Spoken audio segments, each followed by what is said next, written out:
Hey everybody, welcome to UTV Boondocker. So I'm really excited about today's video.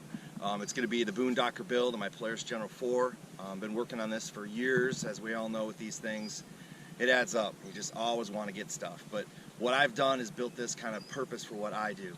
Mostly it's, you know, working around the property and so on, trail rides with the family, with friends, you know, and then we have our boondocking trips where we just go up and just camp in Michigan's UP. It is beautiful up there and the trails are amazing. So a couple things I wanted to cover. For me and a lot of the people I talk to, a four-seater is the way to go. So two-seaters are great, but the four-seaters give you a lot more storage, right?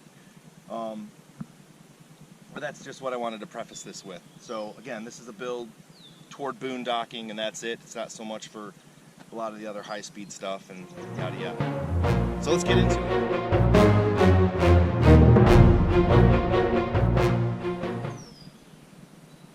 Alright, so first things first. It's a 2017 General 4, the first year they came out with a four-seater. Now, I came from a razor world into this. I wanted the utility piece of the dump bed and everything, and the doors and everything. It's a great fit for me and what I do. So the things I bought right from the gate, like right when I bought it, I got the glass Polaris lock and ride windshield. I love it. Plexi's great, but as soon as it gets muddy, it gets scratched. It's just a pain. It's not worth it. And this glass windshield's excellent. There are some out there that do tilts and so on. I've heard good things about them. You know, I probably could have entertained that, but I'm super happy with my purchase. I did get the lock and ride roof, the hard roof. So super happy about that. Now the back window, I opted just to go with the Plexi. It's fine. It does get some scratches in it, but really the rear windscreen just keeps the dirt from circling back. So anyway, let's go ahead and start with drivetrain. It is bone stock. So performance wise, I don't have any tunes, no clutching, nothing like that. It runs OEM belts, everything. I do have a K&N air filter, and all of this will be into the description. And I put an outerwears on it because the K&N isn't quite a paper filter, as you know. You know, you have to oil it down and everything, and particles could get through. So when you have the outerwears, which is like this little sock you put over it, it really helps quite a bit. So other than that, I did upgrade the tires, and the wheels are still stock Polaris ones. I just swapped a buddy for the 7-inch ones. So basically I'm running front wheels all the way around. And then I upgraded to put in these BFG mud terrains, the KM3s. These are amazing tires. So these are the 30 by 14 by 10s, I believe. Yeah, 30 by 10 by 14s, excuse me.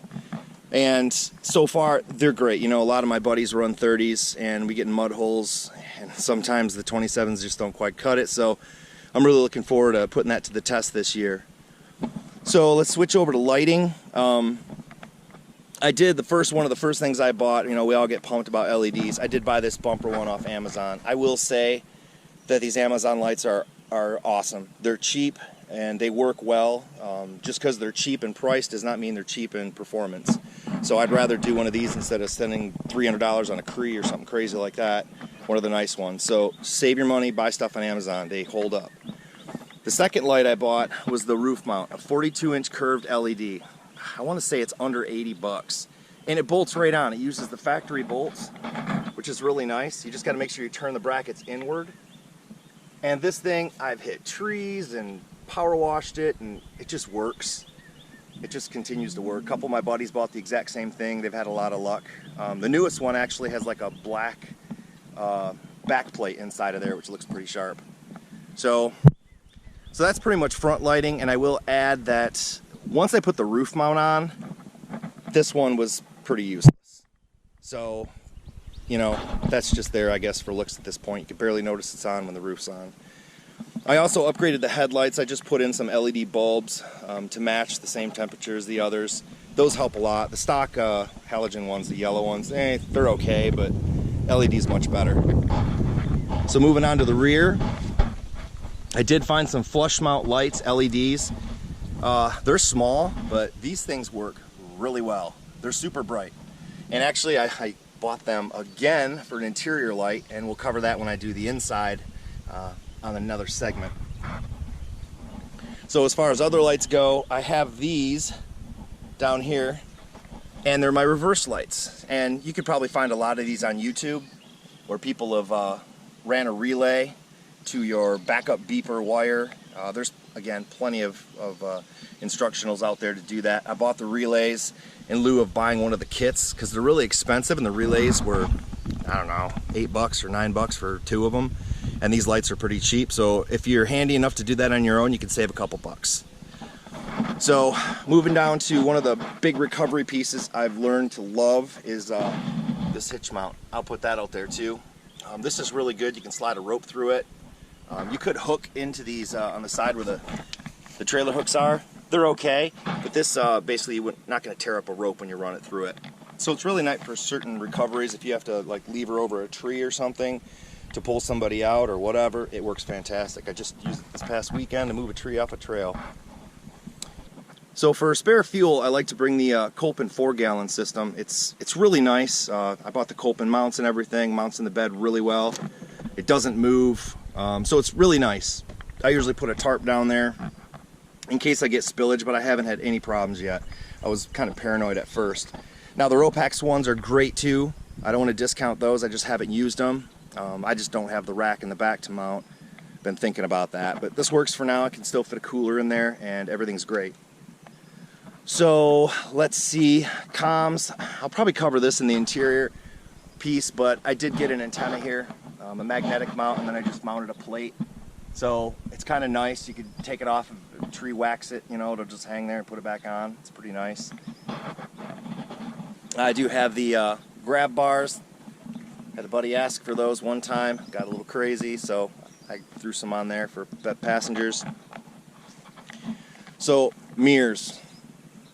So I've looked at a few mirrors, and then the Seizmik, they're amazing. These mirrors are fantastic. So they have the breakaways. There's another video out there. A guy did an excellent job on this. You can adjust them here and so on. He explained all this stuff, but you know, if you ask a lot of folks, these are really good. Now they do come with a mount for this that clips into this lock and ride system. So if you order them specific for the General, you'll get those. I wanted to get a different bracket system, so I bought these instead, right? And they work really well, and you can end up using those other brackets or something else if you like, but you'll have to be careful because these 2 bolts, the nuts are back here, and it's hard to kind of see them up in there, but they will fall out. So make sure you hold them with your finger or put a piece of tape in there or something to capture them. They do fit in a little slot so they won't turn, but they'll fall out on you. So save yourself some trouble if you put these in. Small thing I did with the hood, I don't like the turnstile ones. So what these are is you can put a bolt through it, and I just put a threaded piece on the other side so you know it stays in there a little bit better. You tighten these down. You know, if you're interested in that, just put something in the comments and I'll explain that piece. So we'll go back. I think we're pretty much finished up with most things. I want to talk about this bumper.